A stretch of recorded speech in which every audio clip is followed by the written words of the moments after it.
Buju buju. Walitini huyo. Kama ni bebe. Nikubeba jana na mama kana yako machafu wewe na kana wake mkono. Wewe. Mama tunaona mtoto wako. Ungemwacha tu ukimsumbua hawezi kulala mapema huyo naye. Haijalishi wana ananichafua wana wewe maana mimi nitakupiga sawa. Aiwanda. Ati mama. Mama anaopataga mimba si ni wanawake tu. Martin, maswali gani hayo? Wewe mjibu tu mtoto wako. Ni wanawake tu. Kwa mama dada yangu leo sio mwanamke. Kwa nini? Bwana mjomba alisemaga dada hawezi kupata mimba. Ile siku tu dada alikuwa jikoni, mjomba akamfuata akaanza kumwambia sijui nini. Dada akaanza kusema si anaogopa mimba.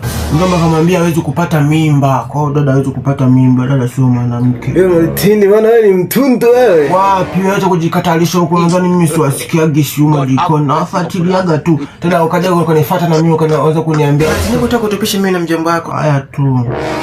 Ila mama si mjomba na upilu sino upilu. Martin, nimekwambia utoke basi. Kutoka. Salum, wewe mtu mzima hivi unamfuata mtoto wangu kweli? Tena wote wawili.